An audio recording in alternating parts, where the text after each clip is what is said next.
Welcome to the Non-Standard Podcast. I'm your host, Manny Lamson, and what you're going to find in these episodes is just how to improve your quality of leadership just 1% at a time.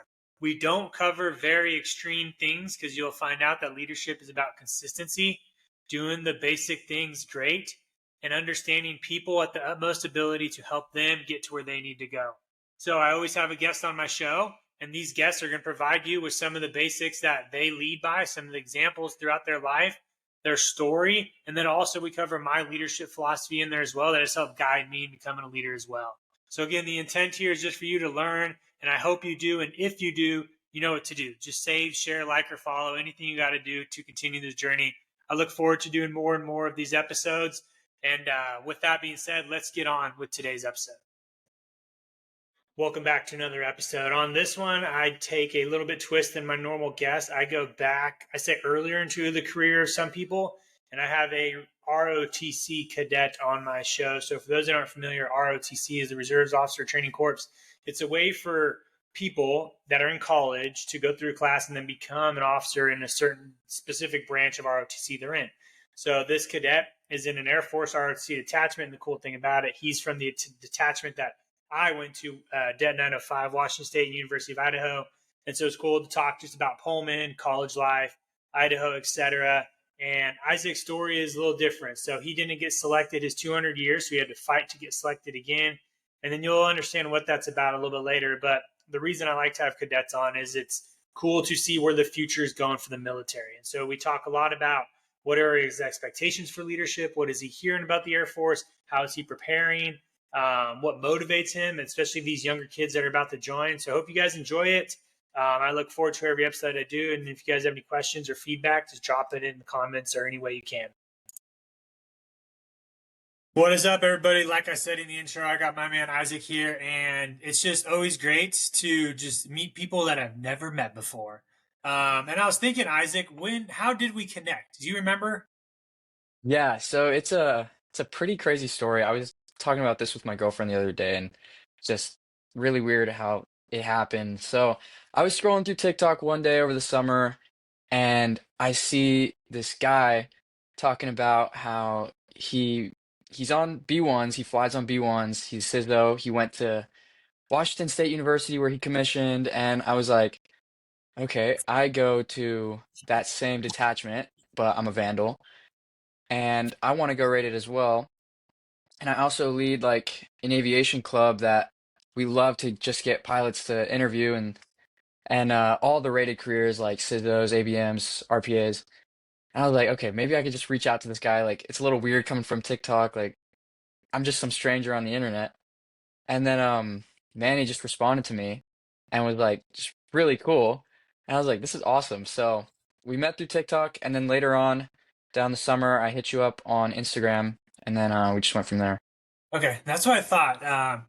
But yeah, that's why I love when people just take the opportunity to reach out, and I have to like re-share my story. Usually every month I'll make that video again of just like how I commissioned, what I did, what college I went to.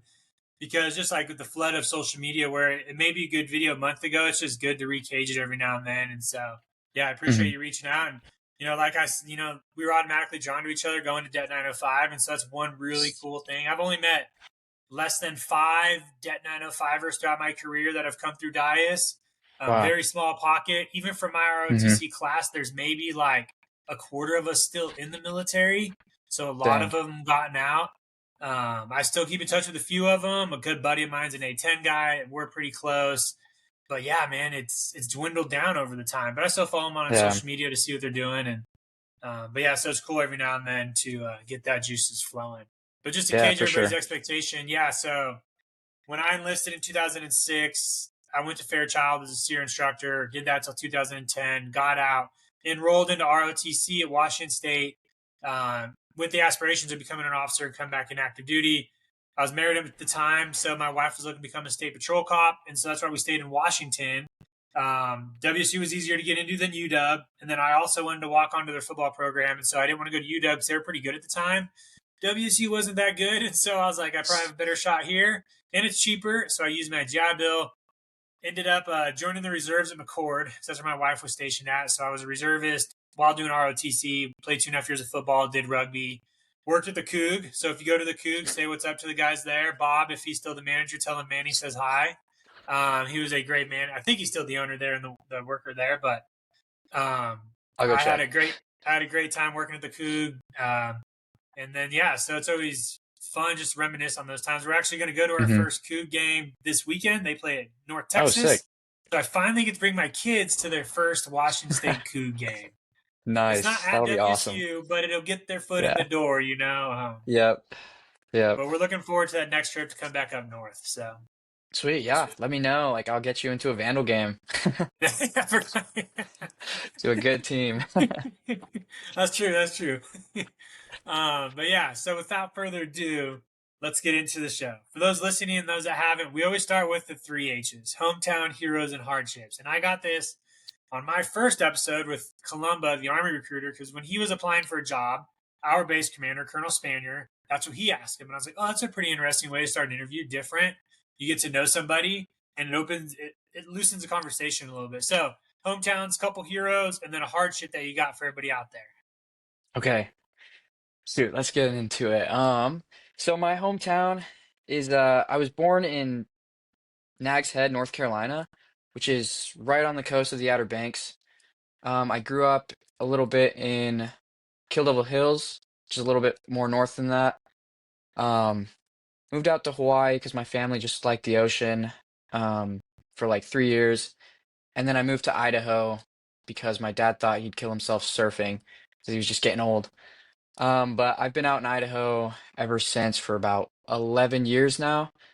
Um, yeah, I grew up in the town of Caldwell, which is just west of Boise. So not too far. Had a little bit of a city life and a mixture of some like outdoors life, which was pretty nice.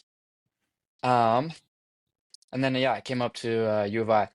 So my heroes, I would say right off the top of my head is my older brother. His name's Rodrigo. He was a Coast Guard rescue swimmer for about 8-ish years till he got out. And ever since I was a kid, I just always looked up to him. He would always like tell me all his cool stories and just was an awesome mentor for me, and really developed me into the man I am today. And my mom. My mom is a huge, huge inspiration for me. Without her, like, I don't know, you know, I don't know where I'd be. Um, because she's been through so much more hardships that if she didn't go through that, I wouldn't be able to learn, honestly. She was a single mom, so that kind of brings me into my hardships. Grew up with a single mom like during my teenage years, so that was a little hard. I didn't really have much guidance on how to be a man, so I was kind of a dirtbag in high school. Um, but it was good. I guess I had to go through that to really like come out to who I am today.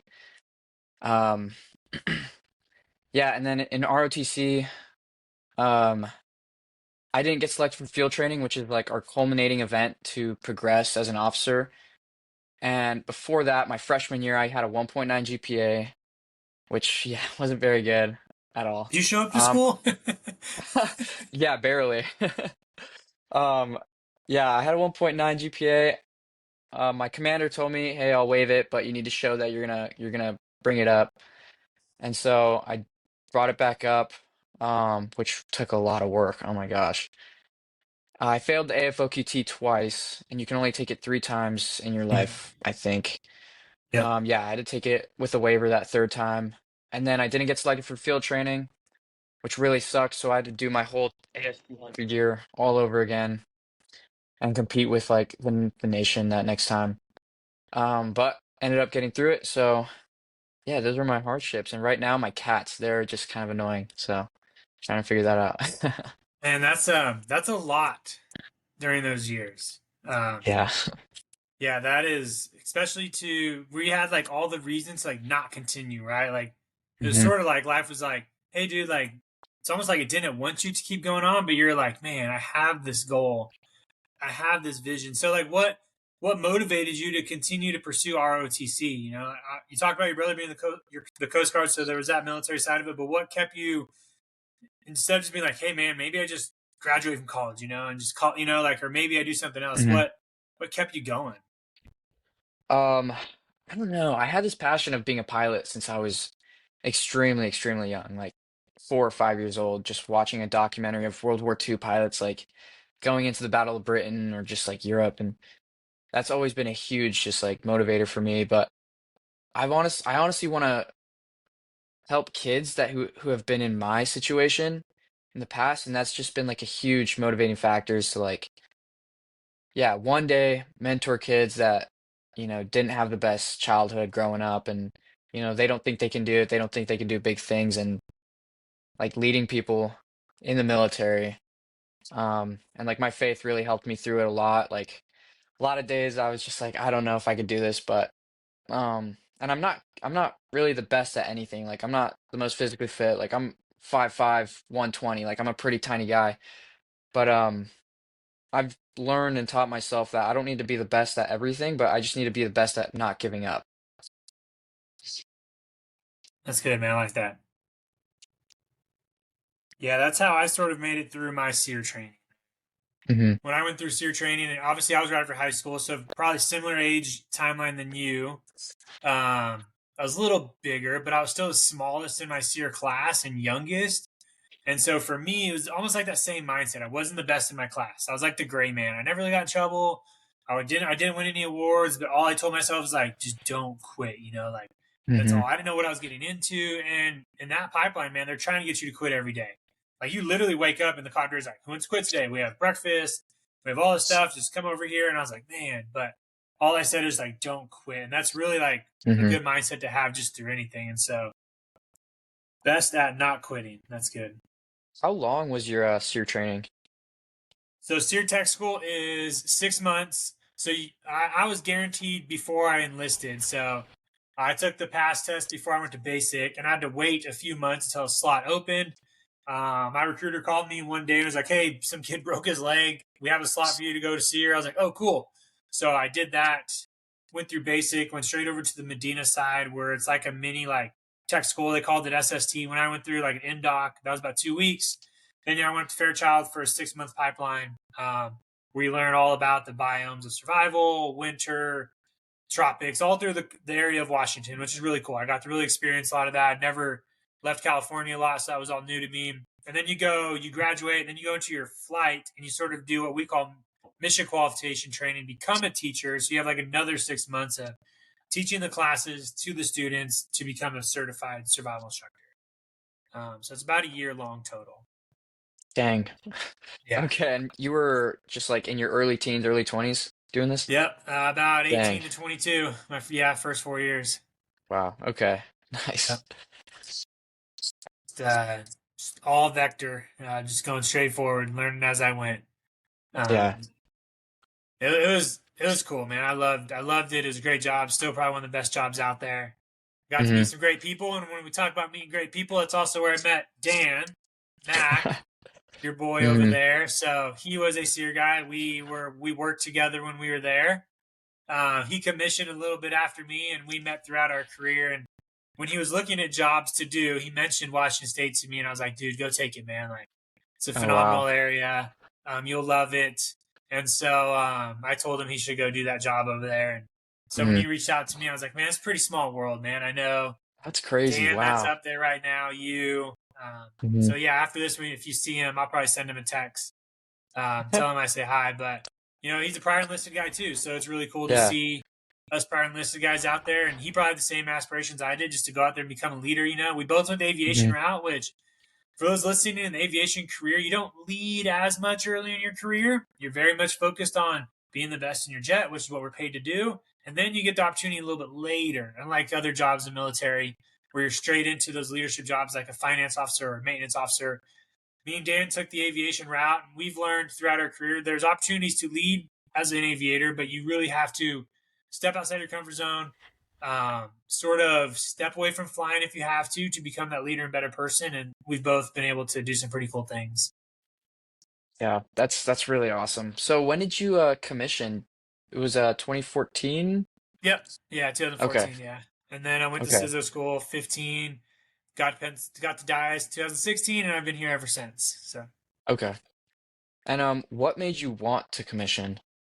yeah, so I was only a 4 year enlistee, and about 2 years into my contract, I was already like, So here's what happened. I remember to this day. I was in my office, just like twiddling, checking emails, trying to waste time as a young airman. And I look across, and my flight chief is just like doing the same thing. He's like, I think he's like a staff sergeant. He's just checking emails, just like.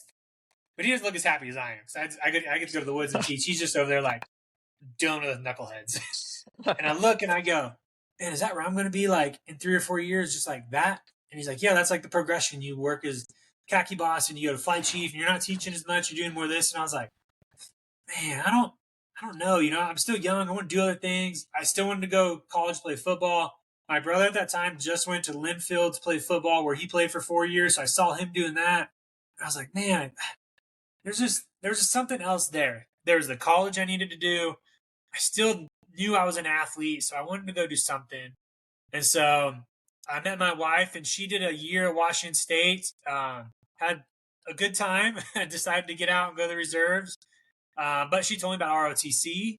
And then I went to the academy and taught SEER down there, and I got to talk to some of the officers there and sort of put all these pieces together. And I was like, man, there's other things out here that can help me progress in my career. And at the time, it's not like it is now where you have all these resources or people on social media. Like I was as a Fairchild all by myself, like, what do I do? Like nobody knows. I heard of OTS, but I wasn't a big fan of the paperwork process. I heard it's really hard. People lose your stuff. You don't know if you're going to get selected. I was like, man, that sounds like a lot. And on top of that, I would have to get college while I was in. And I was like, I don't want to do that. And so my wife was like, hey, just enroll into ROTC. And so I looked into it, found out all you have to do, right, as you know, is just enroll into college or get accepted to the college, enroll in the class. First 2 years are sort of free. Then you get your enrollment allocation, you sign the line, you go through field training, and then you graduate. I was like, that doesn't sound too bad. And so that's what I did. I got out of my 4-year contract, but at the same time, I was able to join my wife in the reserves at McCord because she was a reservist out there. She knew the SEER guy. I got a SEER slot. So I was able to do those 4 years while doing ROTC. Man, and at the time, my commander, he knew I was probably enlisted. So my first 2 years, I didn't really do anything at ROTC. I like showed up to class and I was like, this is boring. I Mm-hmm. didn't do any PT because I was playing football too. So they didn't want me to play football because they thought I'd get hurt. And then my sophomore year came around, got enrolled, got selected, went to field training. And that's where I was like, man, I really got to start giving back to these cadets, man. Like they look at me as like a guy who's enlisted and I'm not even there, you know, like some of them didn't even know who I was when we went to field training. They're like, who's this guy? And so like my buddy Cross made fun of me like the whole time about it because he's in the class with me. Oh boy. So I came back from field training. I got the top gun there, me and another buddy. So that was a good achievement. And I was like, I really need to like lead these guys. So I was FTX commander my sophomore year, got to Mm. motivate the 200 class for field training, went back to field training to teach combatives as a combatives instructor. So I got selected for that. And then my senior year, I was just like, I didn't do football. I stopped doing football so I can lead a little bit more. And no, I did FTX my senior year. That's what I did. But yeah, then I put in for a rated slot because originally I had a logistics officer slot lined up, which was fine. But my commander was like, hey, do you want a rated slot? I was like, I don't know what that is. He's like, you just take the AFOQT. And I failed it the first time. I didn't fail the second time, though. I passed the second time because my wife told me to study, and I did. And then Yep. I got CISO, and I was like, what's that? He's like, well, you go to Pensacola, and then he's like, then you like, there's like navigators and all this. I'm like, well, I don't know what any of that is, but I get to go to Florida for a year. So I was like, I'll take Yeah, it. not a bad deal. And yeah, it changed my life. I dropped B1s out there and kept running. And I've loved it ever since. Okay, nice. Do you remember your time at field training? Did you go to Maxwell? Yeah, Max 1 is when I went. Okay. I loved it, man. Like Hmm. that's why I got the top gun there because that was like my bread and butter. Everybody got to see like how I led. I was in like back then we did like 2 weeks in Garrison, then they did 2 weeks what they call Camp Shelby, where it's like a Okay. miniature like deployed scenario, which was really fun. Hmm. You live in like a khaki, you eat out of this like chow hall thing, you do all these deployment things, and I had a really good time. Then right after that, I went straight into football for the summer. So it was a busy summer for me that sophomore, junior year. Hmm. Yeah, yeah, same here.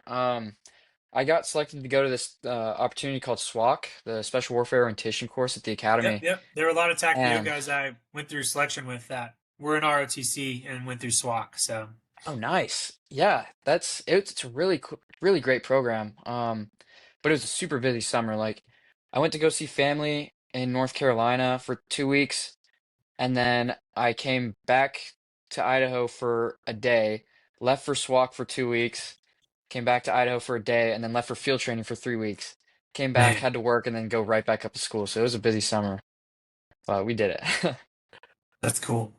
Yeah, so you went through the call. So a couple questions I'll ask you now is, what are what is like your perception of the military now? Because when I joined, it was during that time of, like Afghanistan, Iraq war. So I Mm. knew there was like this thing of combat, right? Like there was some, even though I did a job that had nothing to do with it, but there was that motivation to sort of join. But a lot of us are trying to wonder, what is this new generation? What do they perceive the military as? What are their expectations? What are you guys told? What's it like going through and having to learn and expect what the military is going to give you? Yeah. So when I was going in, I was like, oh, I want to be a pilot. I want to fly F-16s and go, fly fast and stuff. So that's really not how it is, what I've learned. Um, but what everyone else around me, all my peers are looking at is to really just find a job with good family Yeah. life, a good, safe, stable paycheck, and where they can lead people. A lot of my peers, they're very motivated. They're very, very motivated to lead, especially like with our detachment's culture. It's very oriented towards just being selfless and being humble. And then once you commission, like you're ready to be a humble second lieutenant and yeah, not one of the academy guys with a big head. Just kidding. But yeah, so I guess back then it was a lot towards GWAT, I think. Mhm. And so now we're really moving way past that to Yeah. where it's like who are our future adversaries going to be, like how we're going to lead when um you have to make decisions for hundreds and hundreds of people that you don't even know. Um, and so we're really preparing for that. Like field training got completely revamped from a lot of like exercises out in the field to more you're in a classroom. Here's a 4 hour scenario where you're looking at a map and then like guiding your assets and protecting assets. And it's a lot. It's a lot. It's they keep trying to freak us out like, oh, you're gonna have to like make decisions and like do all this stuff and it's pretty crazy to think about, but it's it's definitely getting us prepared and getting us in that mental state um to just be ready for the future and just like know that there's going to be a lot of unknowns. Yeah. No, it's good to hear that. And the good thing when what you're saying is like consistently what I've been hearing from other people, which is good. And the one thing I hear is you guys are motivated. Like every young person I've talked to, every young officer I've met, they are all motivated. And I think it's because they feel like they sort of have to prove themselves in this new generation, right? Like they may be coming in and just the expectation is they're young, they haven't been to war, they don't know what they're doing, so they have this like chip on their shoulder to come in like ready to go. And I like to see it. I've talked to a lot of young people, and they're definitely motivated. And I think this generation is super willing to learn. And I think that's Hmm. due to the way technology is. It provides us a lot of resources to learn, to where a lot of people are thinking technology is going to not make us learn because it's all there at our fingertips. But I think I've seen more people want to learn because they can and they have the ability. Yeah. Yeah, for sure. Like I mean when I was younger, it's not too long ago, but none of my buddies wanted to go to college. Like we didn't want to learn anything new. We wanted to use AI. We wanted to cheat on all of our homework and tests and stuff. But now, like, it hasn't been too long from that, and I'm still kind of in that generation. But like, these kids are really, really motivated to learn, like, Hmm. to not cheat. I guess. I mean, they're in college; they shouldn't be, but to just not go the easy way. Like, Yeah. they want the hard way, and it's really, really cool to see. Like, especially as a flight commander now. Like, I'm leading a bunch of 100s, and I'm trying to teach them everything on what not to do their GMC years, and they're taking it really well. Like they really want the hard route, which is Yeah. awesome to see. No, I've seen that in the airmen I've put workouts on with the past 3 years here at Dice. From like 24-mile walks to lunging for a mile. Every airman that has come across me in the gym that's worked out with me and I've killed, they've loved it because they like need that hard work to like one like show themselves and see they still got it. And that's why I tell a lot of officers that I work with. I'm like, man, these guys, like every airman that comes out to my gym and we do a hard workout, they leave there like, man, that was really cool. Like, I want to do this. I want to do that. I'm like, oh man, it's like they need something to like light their fire and get them going because in some workplaces Hmm. it's just not there.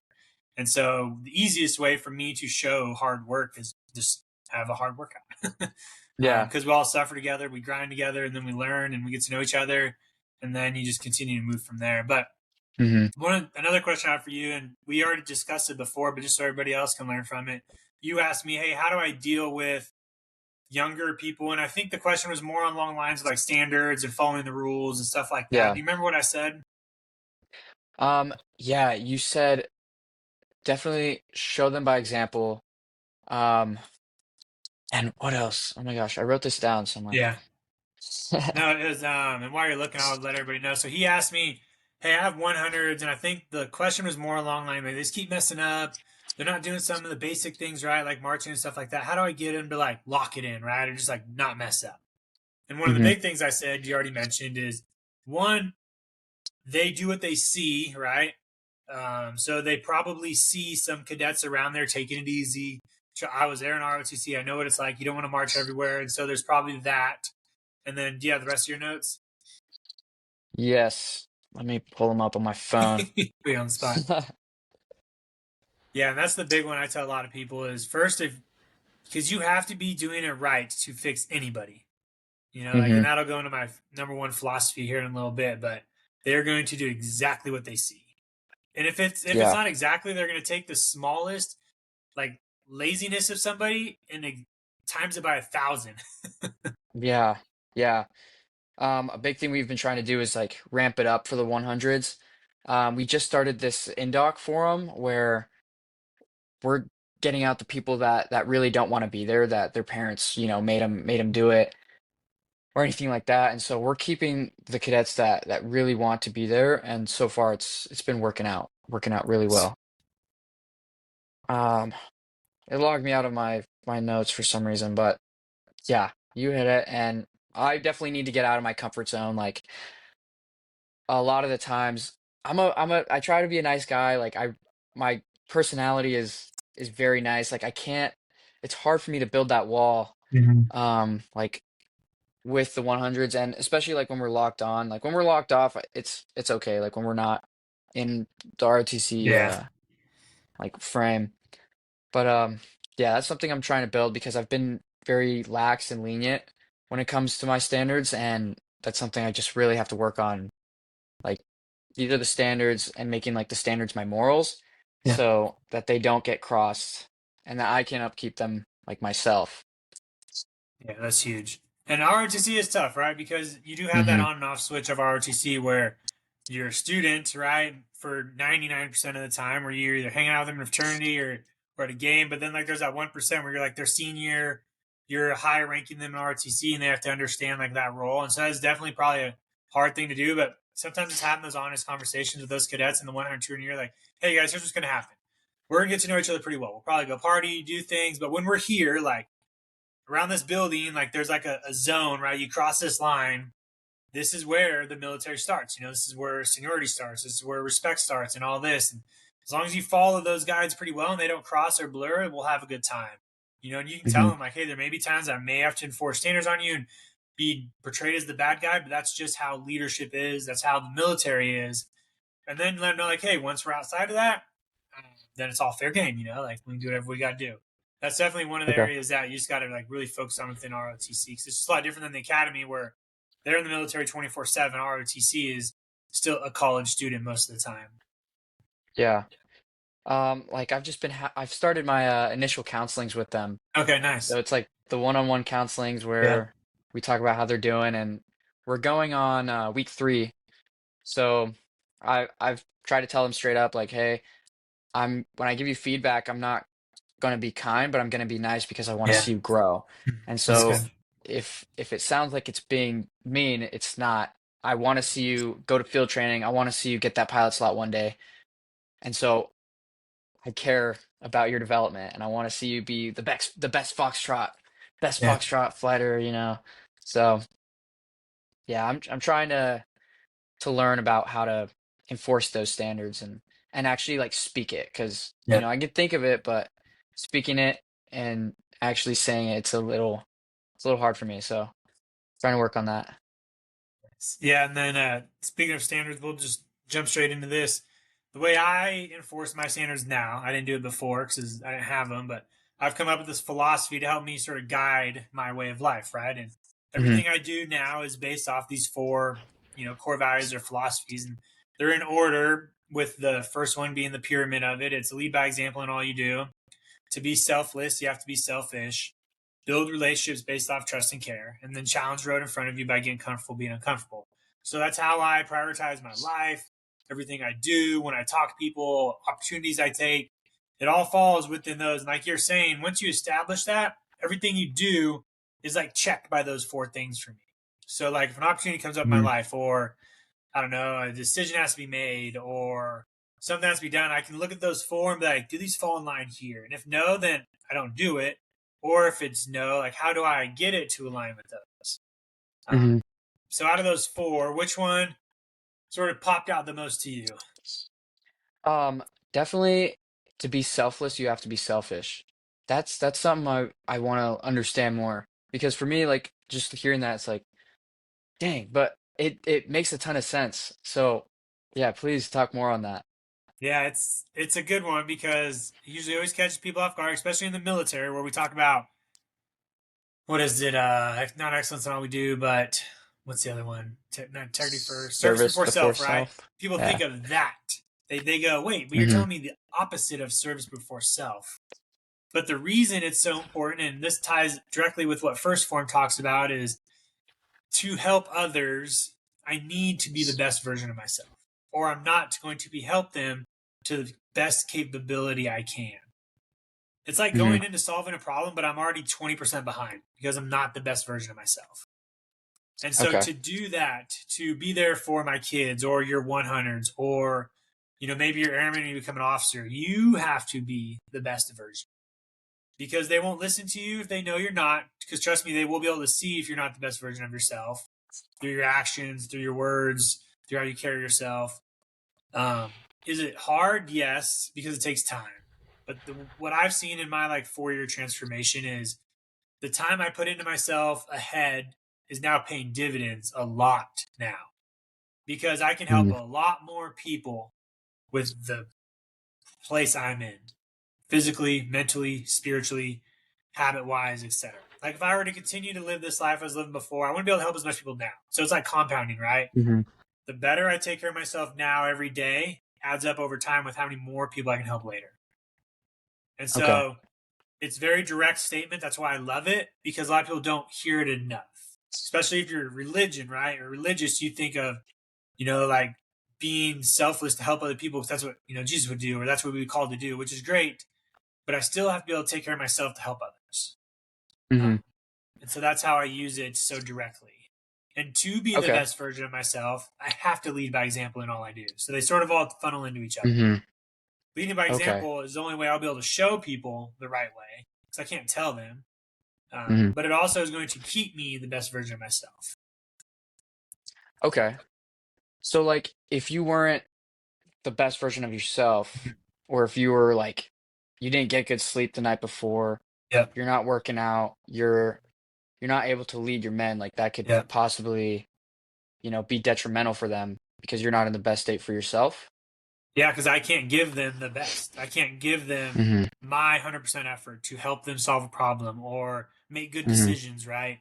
Or be there for them in a tough situation. Because a lot of people are in this state of comfort right now where they feel like they don't have to be the best version of themselves because it's not required to live comfortably. To live uncomfortably, to challenge yourself, to be a good leader, to get through stressful situations, to go through time of war. If you're not in the best version of yourself, you're going to be a liability. Because let's say you are told to put on a vest and carry an M4 across base. If you're not the best version of yourself and you're trying to lead a team, you're not going to be able to do it. Let's Hmm. say you are told to make a decision like you did in field training with 30 people watching you, and mentally you're not there because you're stressed out over little things, your anxiety's building up, you didn't get good sleep, your nutrition's bad.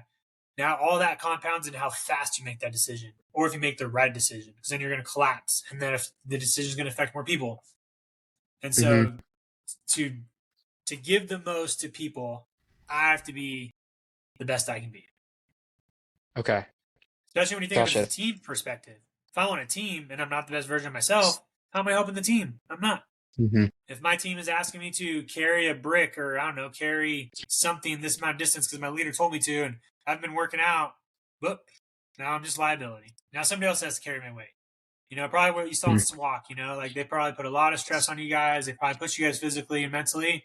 There are probably people there where you saw yourself where you're like, man, dude, I'm getting smoked right now. I can't do this. Like, you're letting your team down. Yeah. Yeah. Gotcha. Okay. That makes a ton of sense now. Thank you. And so that funneled down into, I couldn't write it down fast enough, but after being selfless, you need to be selfish. What was after that? Build relationships based off trust and care. Okay. Because relationships are the key to everything we do. And how do you build trust? Well, that's good. It's hard. It takes time. There are a few easy Hmm. things you can do. Be empathetic with the people around you. Share your struggles. Get to know them outside of work. So work out with them. Take the time to ask them how their life's going. One of the most beneficial ways I've seen is share my struggles. Because nobody Hmm. cares that you're a bright, shiny star and the road's been a golden brick road for you. They're just going to tone you out. A lot of people, and you're going to see a lot of airmen are going to think officers have had easy lives. And so, like, when they meet you, they don't even care. They're just like, oh, he's an officer.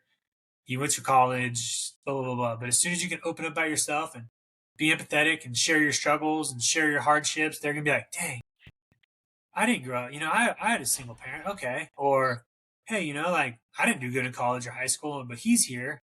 Or, heck, I had a DUI. He has a DUI. Like, he's still there. Like, man, like, it's okay. He must have worked hard to get there. That's what they're going to see. And that's going to increase their trust in you. Hmm. My biggest way of building relationships is I love building relationships in the gym. Um, every great mentor and friend I have on base here, I've gotten to know within the gym because we're not at work. We're sweating. We're on like an evil level playing field, right? We're not an officer and an airman, or we're just grinding together. And through those hard times, you build more trust than comfortable times. And Hmm. so that's probably another way to build trust is go through tough things together. Because in comfort, we don't. Oh, I can't remember saying it's. Ooh, it's gonna come to me a little bit. But it's about comfort and crisis sort of thing. I hear it on multiple podcasts, but yeah, you have to get. Dang, it's gonna drive me crazy. Shoot, but Get back to me uncomfortable on it. Yeah. situations will build more trust too. Okay. Okay. Yeah. I'm really trying to like pound it in my flight to be empathetic towards one another and have accountability of each other and to be selfless. Because when I was coming up as a cadet, there was a lot of stepping on top of each other to look the best and all this. But Yeah, it is a competition for the yeah, GMC. yeah. But I've tried to tell them it's a competition on who can push each other the best and who can be that selfless person.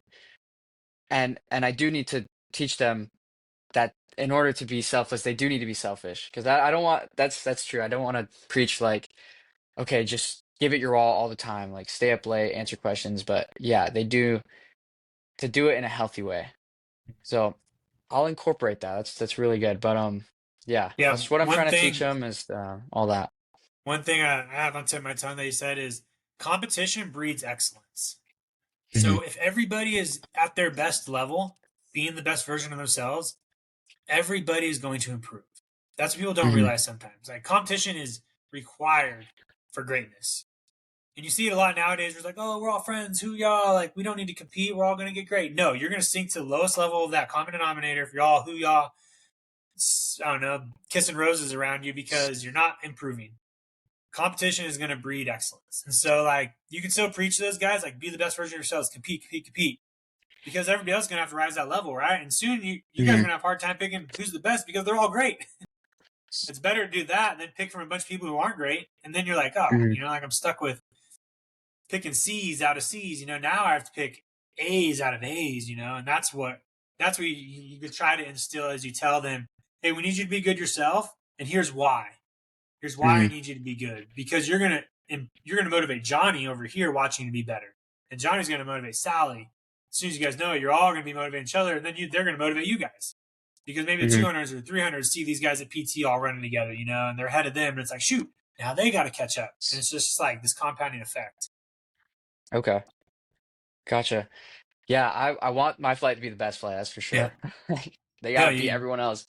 yeah. That's what I tell them. So, okay, those are good. um, yeah, we'll just jump into the uncomfortable one. That one's pretty self-explanatory, and I've already hit it a bunch already. You Mm, can't improve being comfortable. We got to challenge ourselves to learn new things, test ourselves, because, I like the saying, if you're the smartest person in the room, you're in the wrong room. So it's a good way for somebody to test their ego. And in college, it's cool because you do get a wide plethora of people who are smart at different things, different degrees, different backgrounds. And so you can use that chance to get uncomfortable. And, maybe someone has a engineering degree and someone like me has a kinesiology degree, and you guys can talk to each other like, hey, like, what does your degree do? I've never heard of it. And, then you're sort of learning from there. okay. Yeah, it's definitely it varies a lot out here. Like we have a lot of my 100s are double majoring right now, Dang. and it's rough. They're like, "Oh, I'm doing a civil and mechanical engineering." I'm like, "Okay, definitely like learn to balance your schoolwork and all this." And so I'm trying to guide them because I'm a film major, and so I don't have like that experience with math. I mean, I failed that darn Yeah. test twice, so I was a um kinesiology degree, so I never studied at all. I was just yeah. like, I laughed at all those guys in there to study. I was like, nerds. Yeah, exactly. I'm just playing with cameras and watching movies for schoolwork, so yeah. I'm trying to help them. Like I wasn't in their shoes, so if they ask a question that I don't have experience with, I just guide them towards a POC that is. Was there anything else? Any questions you had that we didn't cover yet before we move on to another topic or see what we got going on? Um, yeah, I wrote down some other questions too. Let me see if So are I've you guys got still in the pulled same up. building over there? Or when I say over there, man, we were, I don't even know if I can remember how to, how like the campus has it's like a U hill and it Yeah. goes up and then I think we were on like this old ass 2-story building by, I don't even know what it is by. I don't know if, are you guys still in the same building? Are you in a new building now or? I think we are in a new building. It's called Daggy Hall. It's like a Interesting. theater. It's a theater building with the international students. That's who they share it with. But they want to move it over to U of I because Oh, U of okay. I just treats us better with Oh, got yeah, everything. yeah. So, do you know where Shoop Hall is at UI? No. Okay. Well, that's our ROTC building right now. Okay. Yeah, U of I just treats our debt way better. Like they don't charge us random electrical bills, so it's That's fine. I don't want to be involved with all that stuff, but it's nice knowing the drama that's going on. Yeah. So how um how do you balance holding people accountable while still building trust and respect? Like not we kind of hit on it a little bit, but like how Yeah. do you not kind of seem like the bad guy? Yeah. And I think that's where if everything I do is leading by example, it's hard for them to look at me as a bad guy. Hmm. Because I'm technically not, like now if I wasn't holding myself accountable or upholding those standards, but telling them to, then they could see me as a bad guy. But if what I'm saying is true and there's no bullshit behind it, when I tell them something, they're gonna go, "Dang, Manny told me this." They're gonna look, go, "He never does it. He's always on point. Like maybe it makes sense, like maybe he's telling me the right thing, or maybe I should do this." Um, but that's a good question, and I think that's where the honesty comes out. Like, and like you've already talked about it, is being empathetic to them. Be like, hey, there's going to be things I tell you that are going to seem like harsh or rude or whatever, but it's just help you get better. And then you can ask them like, Hmm. if you are confused by it or it doesn't seem like we're doing it, like let me know. Give me feedback as well. That way you can see where they're coming from. And I just had this discussion and heard about it a couple days ago. Within First Form is in the First Form community, we know a lot about like nutrition and supplements and exercise.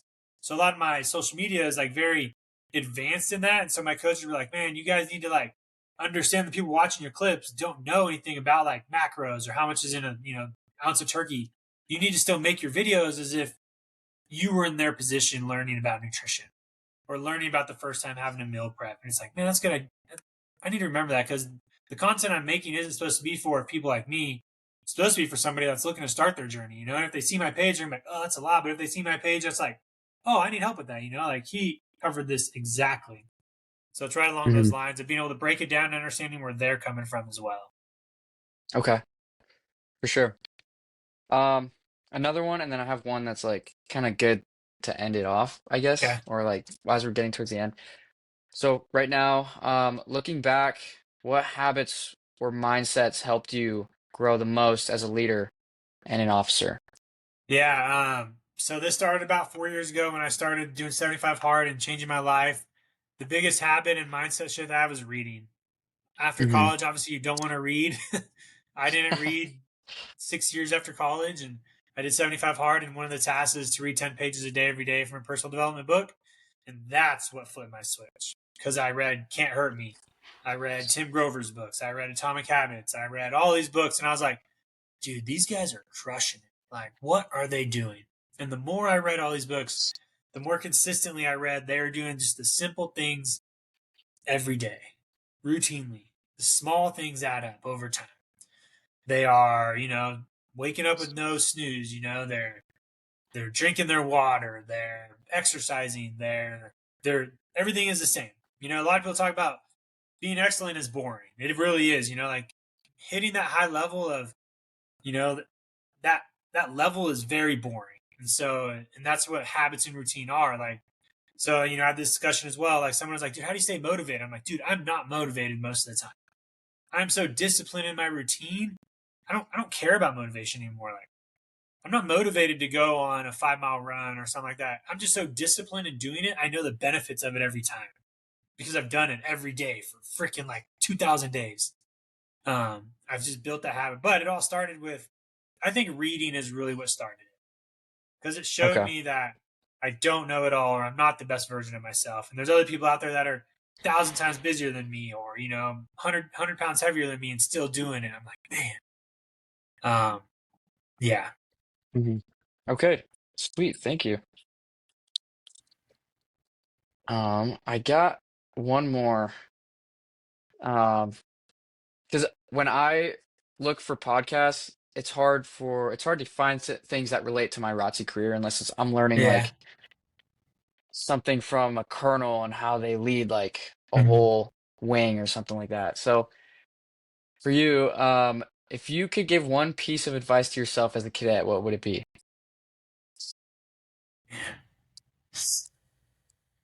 What would Cadet Manny need? He was pretty busy. I would say, I think one of the things that helped me with advice and what I already had instilled in me was the relationships. I'd say continue to build those relationships. You don't have to just focus on ROTC or focus on your close group of people. Get out there and know other people. Like know the person that works at, the front desk of the Coug, or something like that, or works at the library or somewhere outside your comfort zone. I was very niche, obviously I had my rugby group, I had my football group, I had my ROTC group. But I think if I were to give advice on top of everything else I did, it would be continue to build those relationships outside of what you think is going to move you forward. Because there are still relationships I have with people in college now that I still use to this day. Because I maybe just got to know their name or stuck in contact with them. But that'd be a good executable one. Good. Sweet. And do you have anything else on top of that, just like for cadets in general? Um, Man, I would not push off the PT, even though Mm, everybody always talks about it. And it's so mundane and it's so just like, I think it's talking about so much people just chaff it. Like, really, really push yourself within ROTC. Because I think if you can come in the military, and a lot of officers are usually young and in pretty good shape, but a well rounded leader that's willing to get uncomfortable and challenge themselves, like, it's going to show a lot with your airmen.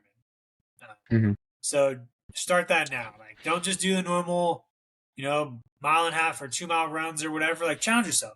Like maybe do some strength training. Um, I love rucking. Rucking is fun. It's super motivational. You probably got to do some of it in SWAC. It's a good like bonding experience. Hmm. But yeah, and if anything, it always just keeps you ahead. If you're in good Okay. shape, you're usually always ahead. So, Hmm. but yeah. Okay. So now my question ended is going to be: do you have a book for those out there to learn from? Yeah. No, I'm not the biggest book reader. Oh my gosh. But and it's a little corny. Um, but it's really just like helped me gain a lot of perspective. It's War in the Air by Stephen Kuntz. If you're not a good reader, it's got huge text for the fifth grade eyes, but it goes over all the accounts of pilots from World War One up into the Gulf War, and it talks about pilots that would, bail out of their aircraft in World War Two. They'd come down, they'd evade their captors, or they'd evade the enemy, get back in another plane the same day, and then go back up for another mission. Like Yeah, just learning their mindsets and how scared they were, yet how focused they were on the mission, and just leading others below them. It's just really, really inspiring. So that's it's a good cool. book. Yeah, I'll check that out because I always like diving back into history and it's Hmm. always and obviously being a survival instructor where I taught aircrew how to live if they were to have to evade. We learned a lot about those people that did, and still blows my mind the grit and the mental capacity those people had to be a POW or just get shot down and then go back to fly. I don't know if I'd ever Yeah. want to fly after I got shot down. Heck, there's people nowadays after just an ejection, even if it's just like an emergency one, won't go back to fly because it's just Mhm. that stressful. And now, obviously when we watched, I think it was Masters of Air, right? I don't know if you saw that, but Yeah. there was a scenario where that crew got shot down and the guy like literally is like lost in some country and he like has that phone and he calls back. He's like, "Hey, I'm good." And the team's like, "Okay, like get here when you get here." And he gets there and he goes to fly. He's like, "Dude, what? No, this would not happen Yeah. now, dude." Like, Yeah, they had some balls back then. yeah. So And so it's sometimes we need so that to cool. remember, like, this is Mhm. where we came from, like For this sure. is this is what made us. Yeah. Yeah. And keeping that, like, trying to get that mindset back. Yeah. It's really cool stuff. So yeah, good stories too. Good bedtime stories. I know you have kids, like Yeah. they're awesome. Nice. Like I wish I Uh, was read that as a kid. yeah, the book I brought is The Way of Nagomi. I don't know how to pronounce it. It's a Japanese culture book. I've been in a real like Japanese fix recently with going over there and seeing how amazing their culture is and how they live their life. And this book is all about Japanese philosophy of finding balance and peace in everything you do because they're so good at doing the simple, simple things very well. Um, and so it's just really shown me like, man, just doing that simple stuff, enjoying life, finding your passion, finding what motivates you will get you through a lot of things. Hmm. What was that book called? Nagomi? The Way of Nagomi, Nagomi. Okay. Pretty short book. Most of the ones I read are about 200 pages. So if you read 10 pages a day, you get done in a month and you're good to go. Cool. Awesome. All right, I'll check it out. Isaac, man, that was fun. Goes Yeah. by quick. Thank you Hmm. for jumping on the show last minute. I know it's early over there, but most of my shows now are like, oh, I got a late shift work. I got an afternoon. Let's see who I can hit up and let's do this. That's awesome. Do you have work today? I have to go back to work. I went to work this morning from 3 to 7 Oh to wow. launch the flights, and then I came home, worked out, did this, and then I'm going to go back this afternoon from about 4 to 8, launch the afternoon flights, and then tomorrow I work from like 3 to 11 p.m. Okay. Yeah, Dang. it's and that's just some of the So operations we do crazy. as flyers, where we have to Hmm. manage supervisor of flying in the tower. It's one of our additional duties, and obviously managing the operations of launching flights is another additional duty we do on top of flying and daily tasks and stuff like that. Okay. Dang. Wow. Yeah, it sounds like a lot. Um, I'd love to get you into our aviation Yes. club at the DET. So then we could, yeah, interview you there, talk about all the CISO stuff and your SEER life too. It'd be really Yeah. cool. So yeah, I look forward I'll to hit you that. up on that soon. Cool. That being without further ado, I will drop your info in the show notes and enjoy the rest of your day. Go Vandals. Is that what you guys say? Do you say go Go Vandals? What do you Vandals, say? V's up, V's up. Of course, we'll try to reconnect right at the end. We'll leave it at that. Oh, that's so funny. Come back, come back. V's up, V's up. Go Cougs too. If it's still recording my end. Go Cougs. They're all right. But V's up. Go Vandals.